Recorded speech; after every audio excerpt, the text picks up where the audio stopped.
அன்பான நேயர்களே, காலை வணக்கம். மந்திரமாவது நீரு, பணவர் மேலது நீரு, சுந்தரமாவது நீரு, துதிக்கப்படுவதும் நீரு, தந்திரமாவது நீரு, சமயத்தில் உள்ளது நீரு, செந்துவர் பாயுமை பங்கல் திருகாலவாயில் திருநீரே, வேதத்தில் உள்ளது நீரு, வெண் துயசிப்பது நீரு, போதம் தருவது நீரு, உண்மை தவிர்ப்பது நீரு, சீத புனல்வயல் சூழ்ந்த திருகாலவாயில் திருநீரே.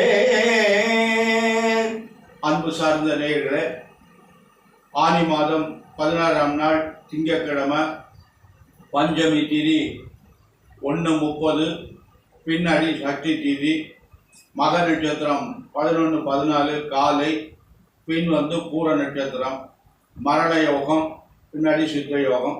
அதாவது மக நட்சத்திரம் இருக்கிற வரையும் மரண யோகம், பூரம் வந்துட்டா சித்த யோகம். ராகு காலம் எப்போதுமே திங்கட்கிழமை 7:30 முதல் 9, யமகண்டம் 10:30 முதல் 12, குளிகர் 1:30 முதல் 3, சூனம் கிழக்கு, பரிகாரம் தயிர். அன்பான நேயர்களை, இன்று கிரகங்கள்லாம் எப்படி இருக்கிறது என்று பார்ப்போம். இன்று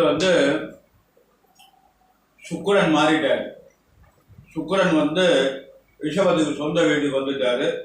சூரியன் மிதுனத்தில் இருக்காரு, குரு மிதுனத்தில் இருக்காரு, புதன் கடகத்தில், சந்திரன் சிம்மத்தில், செவ்வாய் சந்திரன் கேது 3 சிம்மத்தில், சனி ராகு கும்பத்தில். இது இந்த கிரகங்களுடைய அமைப்பு. அன்பான நேயர்களை, மேஷராசி என்பவர்களுக்கெல்லாம் இந்த எப்படி இருக்கிறது என்றால், மேஷராசி என்பதற்கு 2 கூடிய சுக்கிரன் 2ஆம் இடத்துல இருக்காரு, அது ஒரு நல்லது. சனி பகவானும் ராகுவும் 11ஆம் இடத்துல இருக்காங்க, அதுவும் நல்லது. ஆனால் குரு பகவான் 3ஆம் இடத்துல இருக்காரு. 2 வருஷத்துக்கு குரு பகவான் நல்ல இடத்துல இருக்க மாட்டாரு. அதனால் பார்த்து ஜாக்கிரதையாக நடந்து கொள்ளுங்கள். அன்பான ரிஷபராசி என்பதில் உங்களுக்கு குரு பகவான் 2ல் இருக்காரு, உங்கள் ராசிநாதன் 2ல் இருக்காரு, சனி ராகு 10ஆம் இடத்துல இருக்காங்க.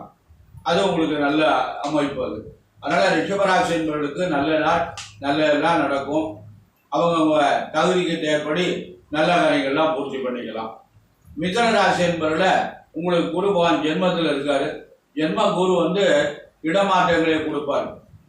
அந்த இடமாற்றம் என்பது உங்களுக்கு எப்படி இருக்கும் அப்படின்னு கேட்டிங்கன்னா, வெளிநாட்டில் இருந்தால் இங்கே வரலாம், இங்கே இருந்தால் வெளிநாட்டுக்கு போகலாம், வீடு மாறலாம், பதவி மாறலாம், இப்படியெல்லாம் ஒரு எத்தனையோ மாற்றங்கள்லாம் இருக்குது. பிரச்சனைகளை ஏற்படுத்தும். அதனால் பார்த்து கவனமாக ஜாக்கிரதையாக நடந்து கொள்ளுங்கள்.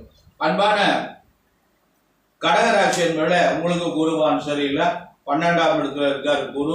12ல் குரு என்ன பண்ணுவார்னா, விரயத்தை நிறைய உண்டு பண்ணுவார், தேவையில்லாத செலவுகள்லாம் எடுத்து விடுவார். அதனால் பார்த்து கவனமாக நடந்து கொள்ளுங்கள்.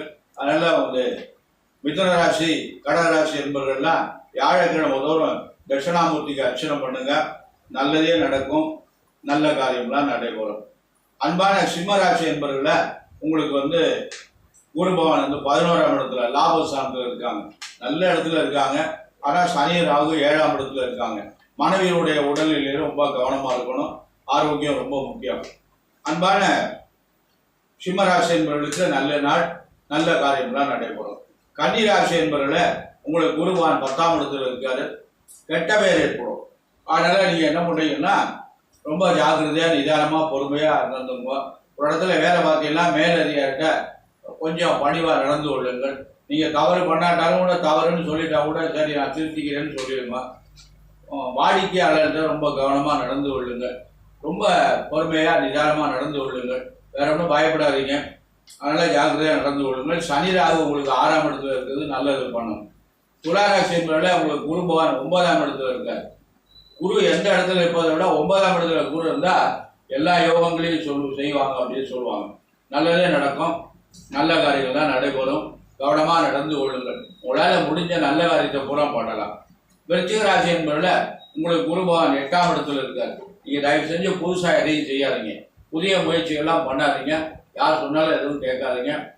அட்டம குரு காரியங்களை தடைப்படுத்தும், உங்களை எதையுமே செய்ய விடாது. அப்படி மீறி பண்ணீங்கன்னா விரயமாயிடும். அதனால பார்த்து கவனமாக நடந்து கொள்ளுங்கள்.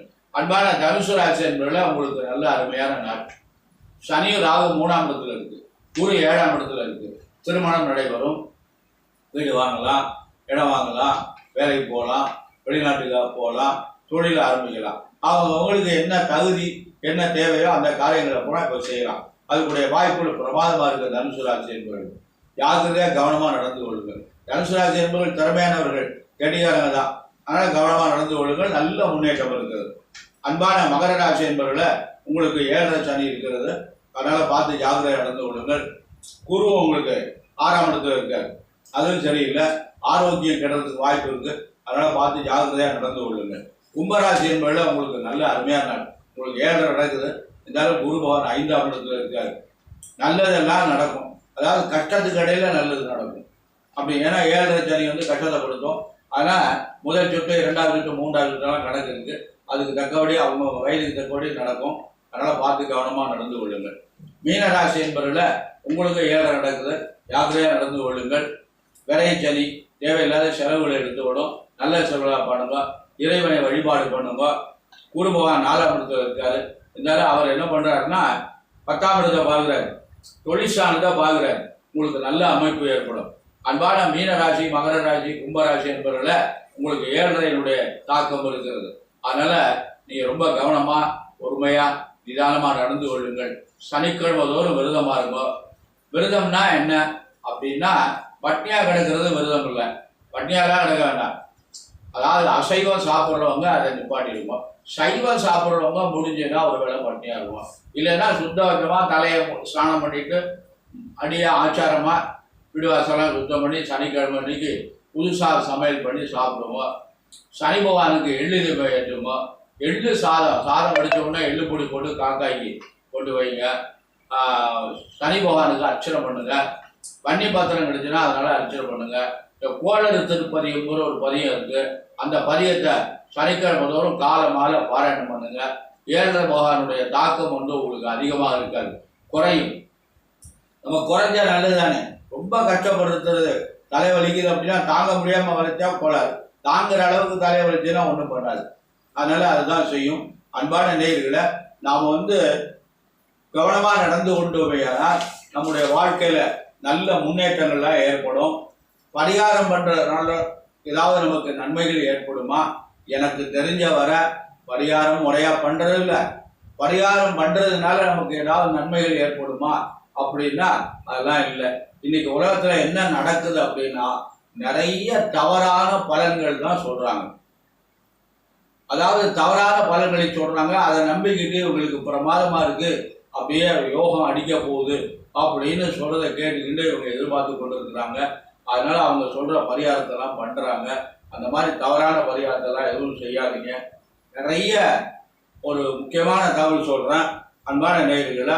பெண்கள் எல்லாம் பெரும்பகுதி திருமாங்கல்யம் எல்லாமே இருக்காங்க.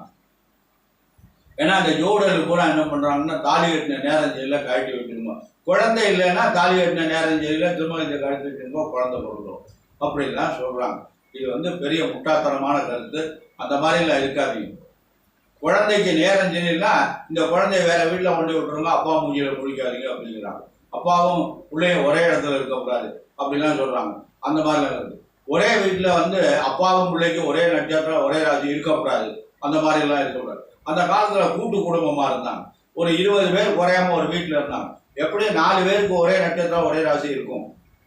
அப்படி இருக்கும்போது அந்த காலத்தில் செல்வாக செழிப்பாக ஒற்றுமையாக சந்தோஷமாக மரியாதை தான் குடும்பம் நடத்தியிருக்காங்க. அப்படிலாம் இல்லை. இப்பொழுதுதான் எல்லாமே கெட்டு விட்டது. ஏன்னா எல்லாமே இப்போ தலைகீழாக மாறி போடுது. அதனால எல்லாருமே முறையான ஒரு கருத்தை சொல்றது இல்லை, ஒரு நல்ல பலன்களை சொல்றத எல்லாமே வியாபார நோக்கமாகிப்படுது. அதனால வியாபார நோக்கத்துக்காக தான் அந்த பரிகாரங்கள்லாம் பண்றாங்க. அதில் கேட்டு எந்த பிரார்த்தனை பண்ணுங்க, கோவிலுக்கு போங்க, சுவாமிக்கு செய்யுங்க நன்றாக. உங்களால் முடிஞ்சவரை சுவாமிக்கு நல்லா சிறப்பாக பண்ணுங்க, நல்லா அபிஷேகம் பண்ணுங்க, தரிசனம் பண்ணுங்க. அவங்களுக்கு பிடித்தமான மலர்களையும் சாப்பிடுங்க, அவங்களுக்கு பிடித்தமான பிரசாதத்தை பண்ணி நைவேத்தியம் பண்ணுங்க. நிறைய பிரசாதம்லாம் போட்டு நைவேத்தியம் பண்ணி குழந்தைகளுக்கு விநியோகம் பண்ணுங்க. இந்த மாதிரிலாம் செய்யுங்க. வசதி இல்லாத குழந்தைகளுக்கு புத்தகம் வாங்கி கொடுங்க, படிக்கிறதுக்கு உங்களால் முடிஞ்சதை செய்யுங்க. சாப்பாட்டுக்கு வழி இல்லாமல் இருக்கிறவங்களுக்கு உங்களால் முடிஞ்ச ஏதாவது உதவி செய்யும். இதெல்லாம் ஒரு நல்ல அருமையான பரிகாரம். இந்த மாதிரி பண்ணுவா. இவங்ககிட்ட கேட்டுட்டு இவங்க சொல்கிற பரிகாரத்தை பண்ணிட்டு தடுமாறி நிற்காதீங்க. அன்பான நேயர்களை, நமக்கு நம்ம பிறக்கிற போது நம்ம தலையில் எழுதிட்டார், அதுதான் நடக்குமே தவிர அதை மாற்றி நடக்கிறதுக்கு எந்த பரிகாரத்தாலும் நடக்காது. தயவு செஞ்சு நம்புங்க, நல்லதை கேளுங்கள். நாம் எல்லாரும் நலமுடன் வாழணும், நம்ம குழந்தைகள் நலமுடன் வாழணும், நம்ம குழந்தைகள் நன்றாக படிக்கணும், கை நிறைய சம்பாதிக்கணும், அந்த குழந்தைகளுக்கு நல்ல வாழ்க்கை அமையணும், அவங்களுக்கு நல்ல குழந்தை பிறந்து அவங்க சீரும் சிறப்போடு வாழணும், என்றளவு அவங்களால முடிஞ்ச அளவு நல்ல சந்தோஷமாக வாழணும் என்பதற்காக எல்லாம் வல்ல எம்பெருமான் சர்வேஸ்வரனையும் வள்ளல் பெருமான் வள்ளியில் முருகப் பெருமானை வேண்டி நிறைவு செய்கிறேன். நன்றி, வணக்கம்.